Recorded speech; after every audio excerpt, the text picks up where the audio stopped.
kepada Tuhan, karena kemurahan Tuhan kita terlihat sebagaimana kita ada saat ini. Kita mau bersama belajar akan kebenaran firman Tuhan. Mari kita akan buka dalam bacaan pertama Lukas pasal 11 ayat 27 sampai 28.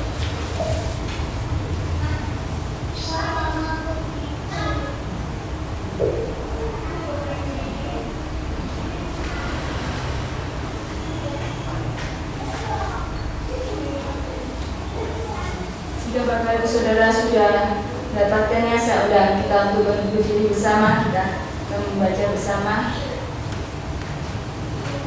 Lukas pasal 11 ayat 27 sampai 28.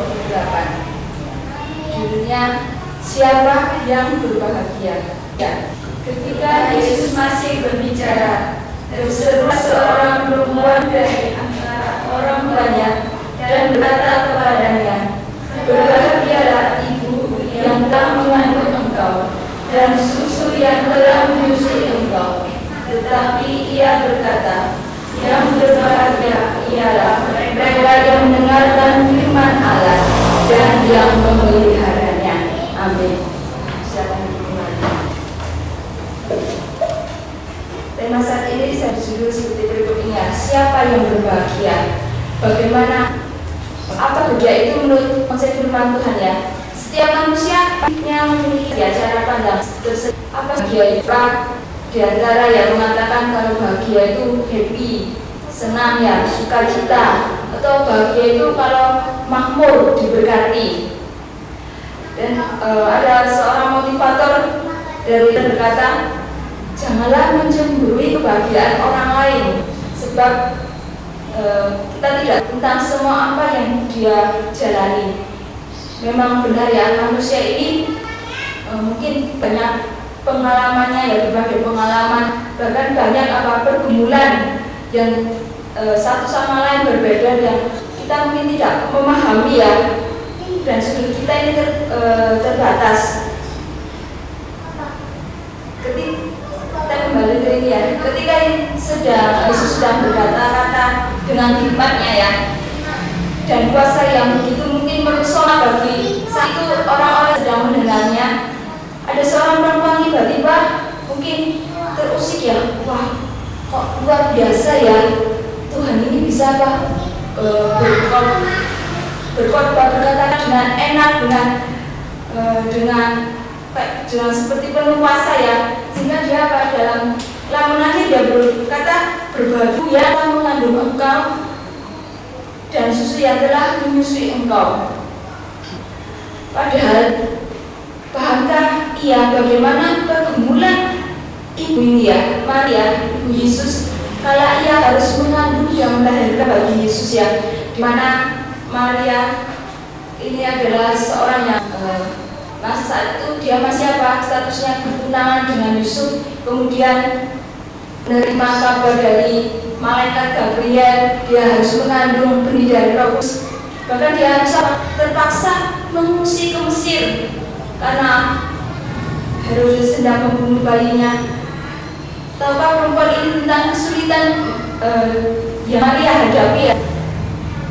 Dan dia tidak tahu ya bagaimana proses dari semuanya yang harus dijalani, yang harus ditaati oleh Maria ya.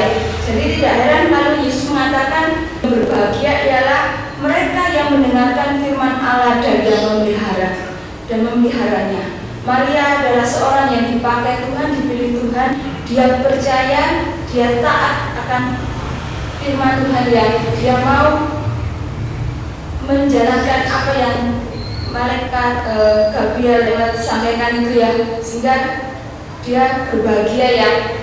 Harus mungkin kita kalau hidup pada waktu itu ya, dia harus kembali ada sensus itu ya, saat mengandung harus naik di punggung keledai, nggak naik mobil ya, saat itu tidak ada, pasti amat sakit ya sambil mengandung besar dan harus sampai di kota itu tidak ada tempat, harus masih mencari ya. Jadi banyak sekali perjalanan yang mungkin sangat sulit yang harus dihadapi, tapi dia taat, dia percaya ya, dia mendengarkan firman Tuhan, dia melakukannya. Itu yang dikatakan Tuhan ya, yang berbahagialah mereka yang taat akan firman Tuhan, karena itu akan ada hasilnya. Kata bahagia yang dipakai dalam Lukas ini adalah diberkati ya, yang artinya lebih. Jadi yang lebih diberkati ialah yang mendengarkan firman Allah dan yang memeliharanya. Secara umum mungkin standar bahagia jika kita baca dalam Mazmur 144 ayat 12 sampai 15.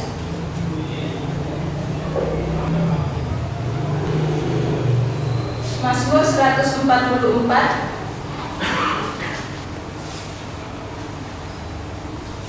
ayat 12 sampai 15.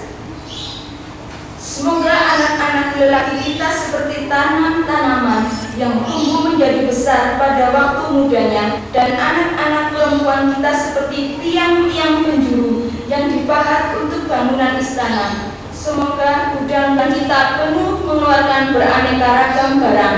Semoga kambing domba kita menjadi beribu-ribu, berlaksa-laksa di padang-padang kita. Semoga lembu sapi kita syarat. Semoga tidak ada kegagalan dan tidak ada keguguran dan tidak ada jeritan di lapangan-lapangan kita. Berbahagialah bangsa yang demikian keadaannya. Berbahagialah bangsa yang Allahnya ialah Tuhan.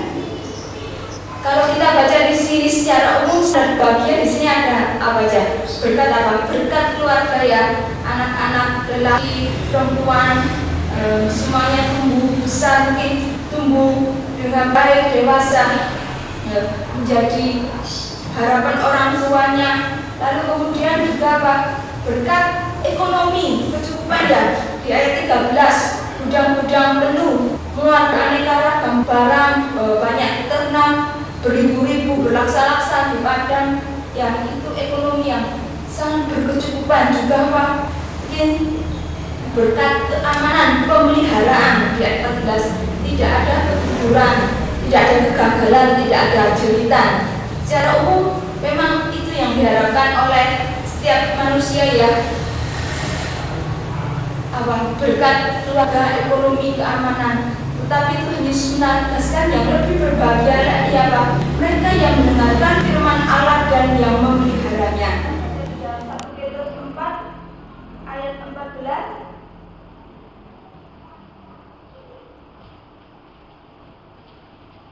1 Petrus 4 ayat 14. Berbahagialah kamu jika kamu dinista karena nama Kristus, sebab roh kemuliaan yaitu roh Allah ada padamu.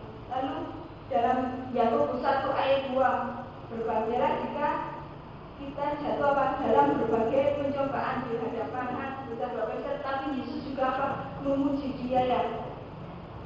Lukas 6 ayat 22 juga termasuk dibenci karena Yesus termasuk golongan orang yang diberkati. Jadi konteks bagian menurut firman Tuhan ini sangat luas ya, tidak hanya berkat materi saja, tapi yang disebut berbahagia ini juga saat kita mungkin dinista karena nama Yesus, karena kita membela nama Tuhan Yesus ya. Saat kita mungkin jatuh di dalam pencobaan, saat kita harus mungkin mengalami banyak persoalan, karena kita harus taat akan firman Tuhan, jadi kita harus menderita, itu pun juga bisa disebut berbahagia. Dalam Wahyu pasal 1 ayat 3,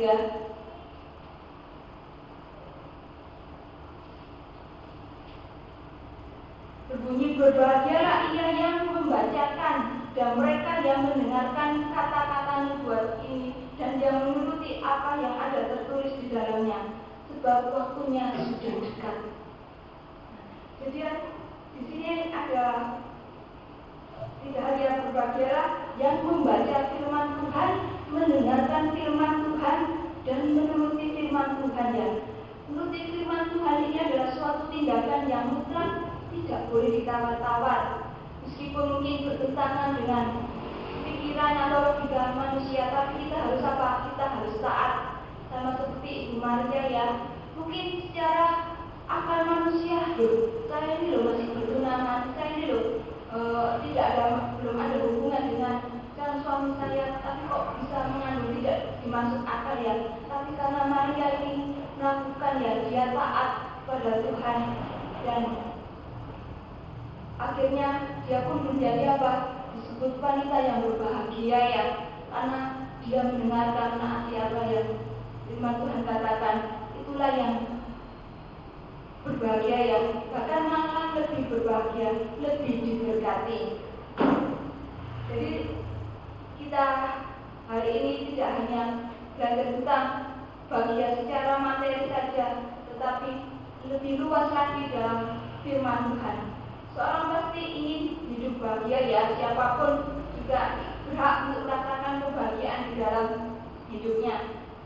Dan banyak orang mencari bagaimana sih hidup bahagia ini ya. Mungkin dunia menawarkan sejuta cara mendapatkan kebahagiaan, namun alangkah luar biasanya kalau firman Tuhan ada cara yang seperti ada cara juga ya bagaimana kita bisa mendapatkan kebahagiaan.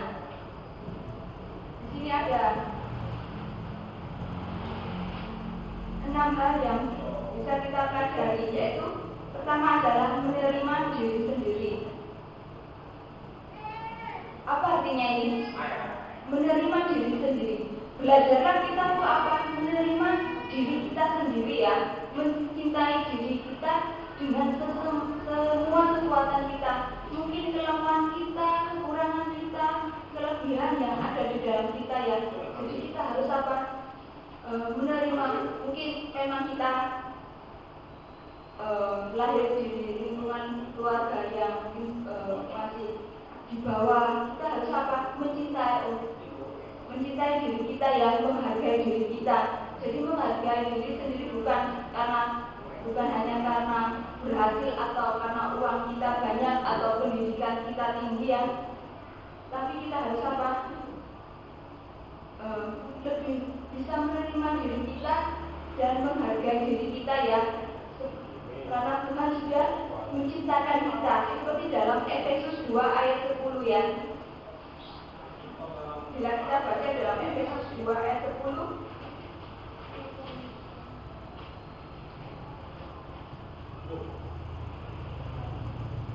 karena kita ini buatan Allah, diciptakan dalam Kristus Yesus untuk melakukan pekerjaan baik yang dipersiapkan Allah sebelumnya. Ia mau supaya kita hidup di dalamnya. Jadi dalam firman Tuhan menyatakan apa? Kita ini buatan Allah, made in God. Seharusnya itu yang menjadi kekuatan di dalam diri kita ya. Kita punya label yang terjamin dan punya standar yang tinggi. Ciptaan Tuhan yang sempurna, tidak ada yang palsu dan bahkan tiruan yang hari ini kita mungkin merasa kita rendah, kita merasa kita ini loh merasa kurang ya. Tapi kita harus apa? Ingat ya bahwa kita ini diciptakan oleh Allah. Tuhan telah melahirkan kita, pasti ada suatu pekerjaan yang telah Tuhan persiapkan dalam hidup kita ya. Jadi kita harus apa? Menghargai siapa pencipta kita. Percaya kalau kita diciptakan Tuhan untuk melakukan pekerjaan yang baik, do the best, lakukan segala sesuatu dengan baik, karena kita ada dalam Tuhan dan kita sempurna di mata Tuhan. Dalam Kejadian 1 ayat 27, Allah menciptakan manusia itu menurut gambarnya, menurut gambar Allah diciptakan, laki-laki dan perempuan diciptakan yang mereka. Jadi dari awal penciptaan manusia sudah yang paling spesial Tuhan ciptakan ya. Dari semua ciptaan Tuhan hanya manusia yang digambar dengan Allah. Jadi tak perlu kita mau takut karena mungkin kekurangan kita, fisik kita yang tidak sempurna di mata manusia, tapi kita sempurna di mata Tuhan ya. Jangan kita pernah juga menghina, mungkin mengolok utama manusia kita ya. Kalau ketika kita melakukan hal itu ya, menghina, mengolok sama manusia, mungkin teman kita, berarti apa? Kita menghina pencipta kita ya, yaitu Tuhan. Jadi agar kita bisa mempunyai cara pandang bahagia, yaitu menerima diri sendiri terlebih dahulu yang banyak kekurangan. Mungkin kok saya ini tidak diciptakan fisik yang cantik atau mungkin yang ganteng. Mari kita belajar, oh ya memang Tuhan menciptakan saya seperti ini ya. Kita harus menghargai, dan meskipun kita mungkin jelek-jelek, tapi kita pandai mungkin dalam hal yang lain, mungkin ada skill yang belum tentu yang cantik itu bisa, mungkin belum tentu yang ganteng itu bisa, ataupun juga dalam ekonomi ya, kok dia bisa punya mobil, atau kita bisa mempunyai rumah mewah. Kita apa? Janganlah sampai kita jinjur, waduh kok saya tidak lahir di situ ya, di keluarga kaya. Tapi kita harus tetap menerima diri kita. Oh ya, puji Tuhan, bersyukur saya dilahirkan di keluarga ini untuk menjadi berkat, untuk melakukan pekerjaan Tuhan yang baik. Jadi di mata Tuhan itu baik yang kaya miskin semuanya sempurna di mata Tuhan ya. Lalu yang kedua, cara pandang berbahagia dalam Tuhan yaitu adalah memaafkan. Forget. Dalam hidup ini ada kalanya waktu tersulit itu adalah sering terjadi konflik ya, dengan orang lain, bahkan dengan orang terdekat. Ketika mungkin konflik itu, pertengkaran itu terjadi, banyak orang mengambil jalan sendiri dan melupakan tanpa ada penyelesaian. Kalau kita mungkin ada konflik ya dengan teman kita, bahkan mungkin sahabat kita ya, lalu kita saya tidak mau berteman lagi ya, memutuskan untuk pergi. Kalau anak kecil jiwa ya, sebenarnya ini tidak akan membuat hidup kita bahagia, tenang ya. Malah kita kepikiran, mungkin kita bernostalgia, ya dulu padahal aku ini loh dekat, dulu kita main bersama, tapi kok karena hal sepele maka jadi jauh, jadi pasti itu akan membuat kita kepikiran ya, tidak tenang. Yang harus kita lakukan adalah memaafkan orang lain ya, memaafkan teman kita atau sahabat kita. Sebenarnya memaafkan orang lain ini seperti ibarat kita memberi hadiah untuk diri kita sendiri ya, bahkan untuk orang lain. Karena dengan memaafkan, selain kita ada kebahagiaan, ada kesenangan, kita juga melakukan firman Tuhan supaya angin maaf dan rembusannya menghapus semua tulisan kepercayaan di puisi ya. Kalau orang jatuh cinta lalu disakiti, tuliskan di atas pasir, nanti di sama angin akan dihapus. Jadi ketika orang lain melakukan kebaikan yang luar biasa, pahala itu di mana? Dibantu hatimu agar tak pernah hilang sekali. Berapa kali kita harus memaafkan teman kita atau sahabat kita yang sering kali kita menyakiti? Dalam Matius 18 ayat 21, murid Tuhan Yesus Petrus pernah bertanya ya kepada Yesus di situ, Tuhan, sampai berapa kali aku harus mengampuni saudaraku jika ia berbuat dosa kepadaku? Sampai 7 kali? Yesus berkata kepada yang bukan, aku berkatamu kepadamu bukan sampai 7 kali, tapi sampai 70 kali 7. Jadi di sini bukan fokus pada angka, melainkan angkanya ya 7. Oh berarti itu ya, kamu sudah salah kepada saya berapa kali ya? Ini katanya harus sampai 70 kali 7 kali. Berarti 70 kali 7 kali. Kalau 70 kali 7 kali 90 ya.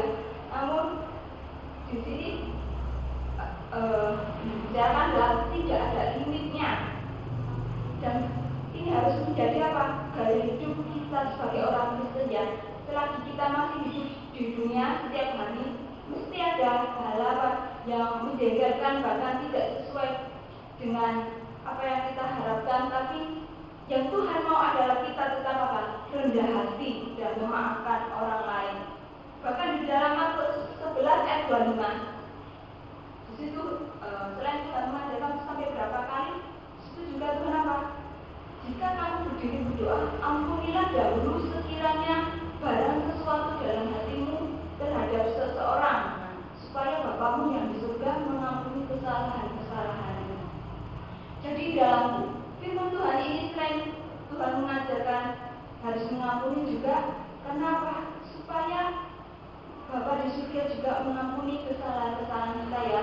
Secara kita tidak sadari kita juga seringkali mendugakan Tuhan, seringkali mendugakan Roh Kudus ya. Kalau kita menyakiti orang lain berarti kita apa? Mungkin ada kesalahan ya, kita juga harus minta ampun kepada Tuhan ya. Jangan kita suka-suka untuk memaafkan, bahkan kita rendah hati untuk meminta maaf ya. Memaafkan merupakan tanggung jawab kita sebagai orang Kristen ya, karena Bapa di surga sudah lebih dulu mengampuni kita. Memaafkan penuh ketulusan dari dalam hati, bukan sekedar ucapan oh sorry ya. Kalau anak kecil mungkin kayak sorry, tapi setelah itu ya main lagi. Seperti anak kecil itu loh, kalau dia bertengkar sebentar sudah baikan selesai dengan bersama-sama ya.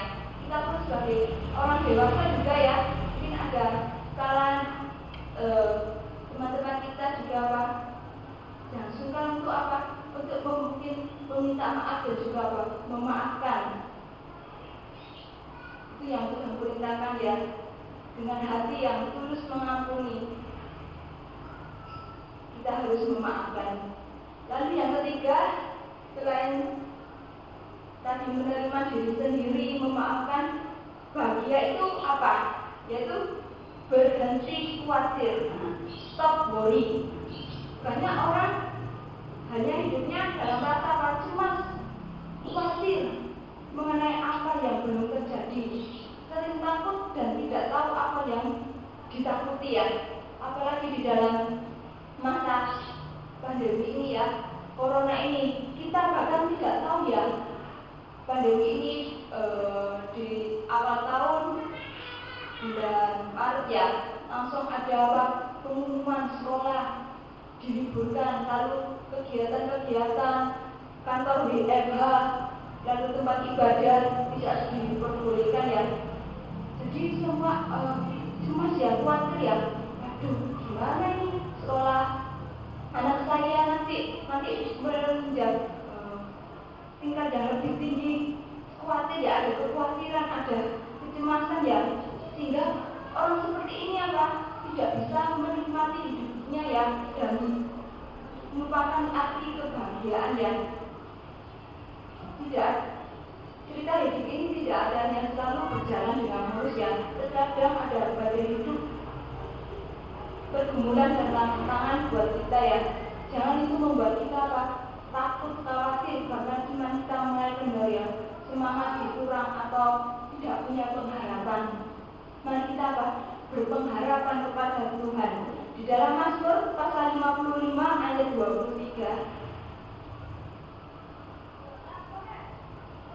ini janji Tuhan, serahkanlah khawatirmu kepada Tuhan, maka Ia akan memelihara engkau. Tidak untuk selama-lamanya dibiarkannya orang benar itu goyah. Ini janji Tuhan ya. Serahkanlah khawatir kita kepada Tuhan. Bila kita berhenti khawatir, kita menyerahkan kepada Tuhan, Tuhan apa berjanji akan memelihara kita ya. Tidak untuk selamanya dibiarkan orang benar itu goyah ya. Mungkin khawatir tentang pekerjaan kita yang karena pandemi ini ada yang harus pendapatannya berkurang, mungkin ada yang dirumahkan, membuat kita khawatir ya. Tapi saat kita mau berserah kepada Tuhan, Tuhan pasti buka jalan ya. Banyak kesaksian yang saya dengar ya di internet itu, ada yang bilang saat harus diberhentikan ya, dirumahkan karena perusahaannya tidak bisa lagi menggaji karyawannya ya. Dia sangat khawatir, lalu dia mengikuti mesbah doa itu, dia katakan, Tuhan kerjakanlah sesuatu dalam diriku, apa yang harus kau buat untuk kelanjutan ekonomi di dalam keluarganya ya. Akhirnya apa? Dia membuat masakan ayam goreng, itu ayam goreng ya. Lalu di update di statusnya ya, banyak yang pesan ya. Bahkan dalam 1 bulan dia harus memasak sampai berapa ratus kilo gitu ya. Bahkan hasil yang didapatkannya itu pun lebih dari cukup ya saat dia penghasilan dia bekerja ya. Itu semua apa? Karena dia menyerahkan segala kekhawatirannya kepada Tuhan ya.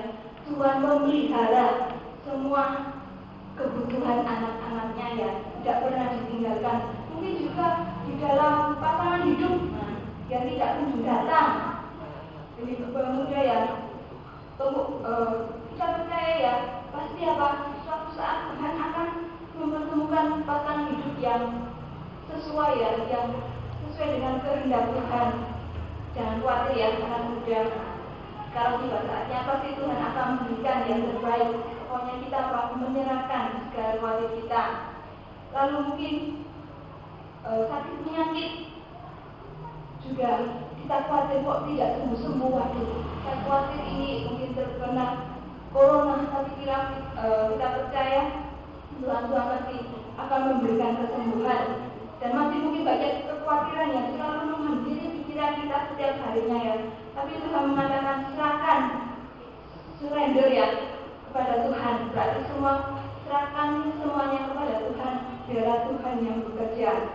Seperti Matius pasal 6 ayat 26, dimana itu pandanglah burung di langit yang tidak menabur, tidak menuai dan tidak mengumpulkan bekal dan menumbuh, namun diberi makan oleh Bapamu yang di surga. Bukankah kamu, kita jauh lebih burung-burung itu? Jadi Tuhan akan memberikan apa? Pertumbuhan. Kalau Tuhan bisa memberikan burung-burung di langit itu tidak ada bersedia makan, tapi dia masih bisa hidup dalam pelihara ya. Apalagi kita sebagai anak-anaknya yang percaya Tuhan pasti akan memeliharanya ya. Sebab kita adalah spesial di mata Tuhan. Jadi perlukah kita khawatir? Tuhan memberikan kita kehidupan, percayalah bahwa Tuhan akan memelihara kehidupan kita. Lalu yang keempat adalah bahagia. Itu adalah apa? Memberi. Memberi bukan saja ketika kita menerima dulu baru membalas. Mungkin kita agak dikasih, wes nggak usah saya ngasih. Nah, tidak ya, tapi kita harus apa? Memberi itu bukan menerima dulu ya baru membalas, tapi memberi itu ada kita harus apa? Karena Tuhan sudah memberkati kita ya, kita harus juga menolong orang lain ya. Mungkin karena kita cukup ya, kita menghargai orang lain dan kita harus memberi ya orang lain ya. Jadi tidak selamanya kita ini memberi kalau sudah diberi terlebih dahulu ya.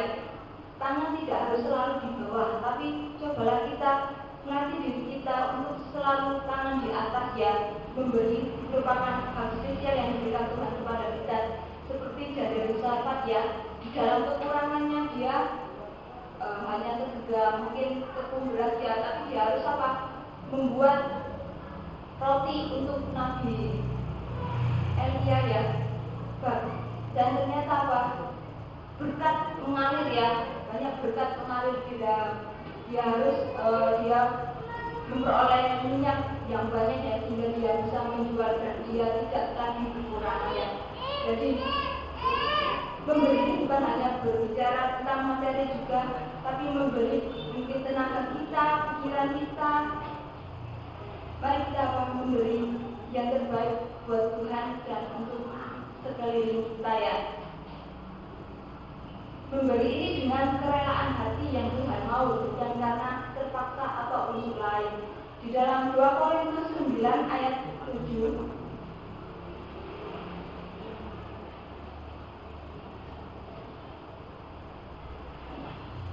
berbunyi, hendaklah masing-masing memberikan menurut kerelaan hatinya, jangan dengan sedih hati atau karena paksaan, sebab Allah mengasihi orang yang memberi dengan sukacita.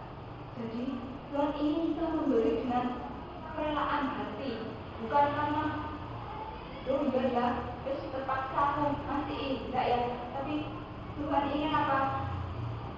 Pribadi kita ya, memang kita sangat tulus untuk memberi kepada orang lain ya.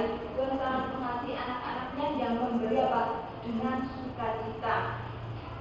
Memberi tidak harus mungkin semua orang lain ketahui ya. Kita tunjukkan itu, saya sudah memberi si A, si B ya. Cukup antara kita dan Tuhan saja yang tahu ya apa yang kita berikan buat orang lain. Berapa banyak orang ketika tahu ya memberi supaya dilihat orang kita ini orang hebat ya, itu bukan prinsip memberi yang benar ya. Karena kita memberi dan hanya Tuhan yang tahu, percaya bahwa Tuhan akan apa?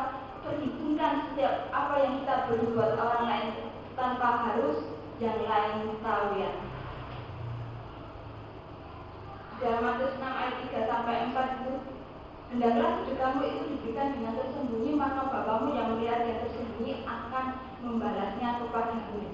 Hukum janji Tuhan yang telah dituliskan ya, mengajarkan bahwa kita ketika kita memberi, kita juga menerima dari setiap apa yang kita beri, dan apa itu yang kita terima adalah berkat rohani. Lalu yang kelima adalah bahagia itu adalah mengasihi. Mengasihi adalah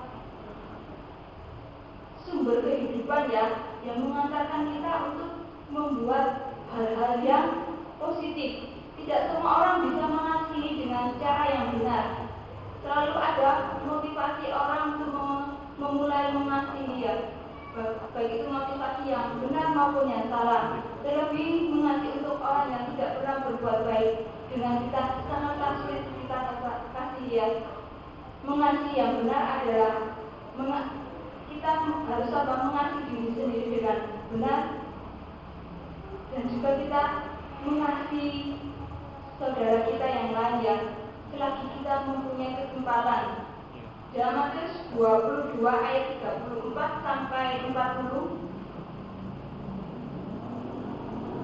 Tuhan ajarkan apa? Kasihilah Tuhan Allahmu dengan segenap hatimu, dengan segenap jiwamu, dan dengan segenap akal budimu. Matius 22 ayat 34-40. Itulah hukum yang terutama dan yang pertama. Dan hukum yang kedua adalah yang sama dengan itu ialah kasihilah sesama manusia seperti dirimu sendiri. Mencintai dengan segenap hati, jiwa, akal budi kita, yaitu hukum pertama adalah mengasihi Tuhan. Karena ketika kita tahu mengasihi Tuhan yang tak terlihat, sangat berdampak juga kita mengasihi sesama kita yang jelas ada bersama dengan kita ya. Bahkan Tuhan mengajarkan apa? Dan Lukas ayat 6-7, kasihilah musuhmu, berbuat baik kepada orang yang membenci kamu. Pasti ayat ini, Tuhan itu musuh kok harus aku kasih. Nah, pasti ada apa? Rasa benci ya. Tapi Tuhan ingatkan kan, kalau kamu benci sama dia, kamu apa? Tidak bahagia ya. Tuhan ingin apa? Kita mengasihi seperti yang diajarkan siapa? Memaafkan. Nah, dasarnya dari apa? Kasih. Jadi tetaplah berbuat baik dan kasihi semua orang tanpa terkecuali ya. Sudah 5 yang kita pelajari adalah cara pandang bahagia adalah menerima diri sendiri, lalu memaafkan, kemudian berhenti khawatir, kemudian memberi, kasih, dan yang paling akhir adalah apa? Bersyukur. Bersyukur ini adalah kunci kebahagiaan. Dalam keadaan apapun yang tidak baik, kita harus apa? Tetap bersyukur. Sebab segala sesuatu itu ada masanya ya. Dengan bersyukur akan dalam diri kita ya melatih apa? Sinyal positif dalam hidup kita. Jangan lihat orang yang ada di atas kita ya, ketika kita tidak mengucap syukur, tapi coba kita lihat di bawah ada begitu banyak orang yang jauh dari apa yang kita punyai sekarang sebenarnya ya. Jadi lakukanlah hal yang sederhana ya, kita bersyukur, kita tetap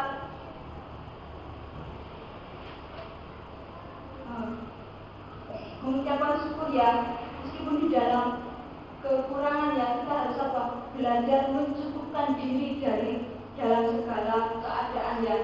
Jadi bahagia itu sederhana ya. Yang paling penting di sini adalah bersyukur. Cukupkanlah dengan apa yang kita ada saat ini ya, maka kita akan menjadi orang yang paling bahagia.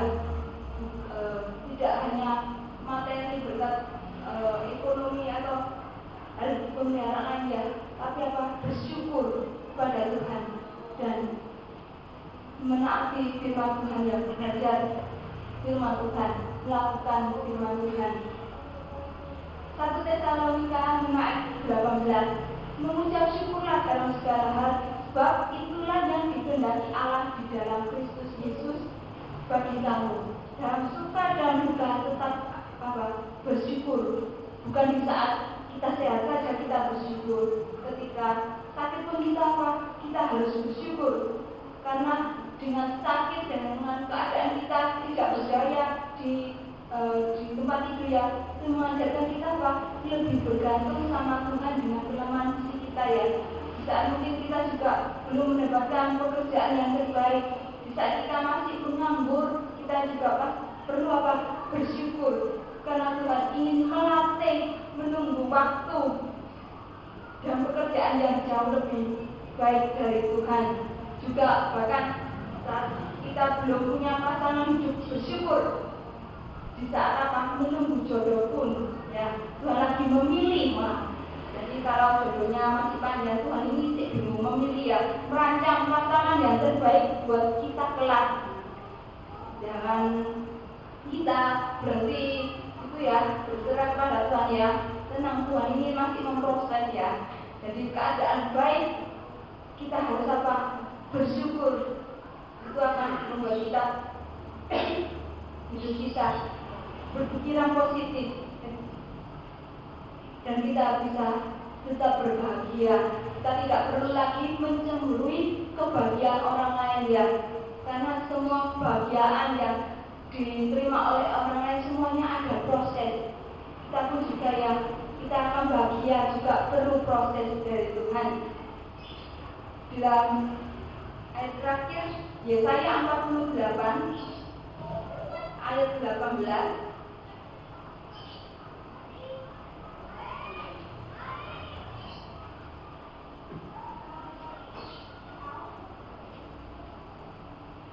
sampai 19. Yesaya 48 ayat 18 sampai 19. Sekiranya engkau memperhatikan perintah-perintahku, maka damai sejahteramu akan seperti sungai yang tidak pernah kering, dan kebahagiaanmu akan terus berlimpah seperti gelombang-gelombang laut yang tidak pernah berhenti.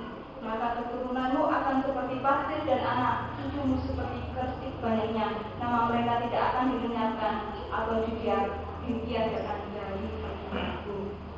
Tuhan. Jadi apa yang harus kita lakukan sebagai anak Tuhan, kita bahagia adalah memperhatikan perintah Tuhan. Kita mendengarkan firman Tuhan, melakukan firman Tuhan, dan baik kita yang kita dapat ya, kita menghargai diri kita, menerima diri kita tidak perlu khawatir, kita dengan apa yang kita ada, kita mampu memberi seperti seorang janda dalam persembahan ya, hanya 2 peser karena itu yang dia punya, itu juga akan bisa menyebabkan hati Tuhan yang lalu kita juga dengan kasih dan terakhir adalah dengan bersyukur, menunjukkan diri apa yang kita punya, dan berkat janji Tuhan adalah damai sejahtera, sungai yang tidak pernah kering, dan kebahagiaan kita akan terus berlimpah ya, seperti gelombang laut yang tidak pernah berhenti.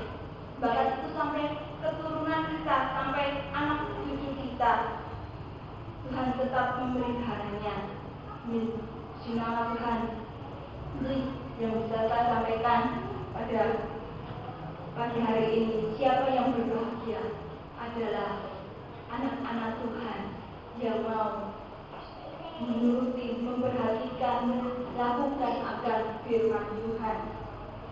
Dan kita dalam keadaan apapun kita tetap bersyukur kepada Tuhan.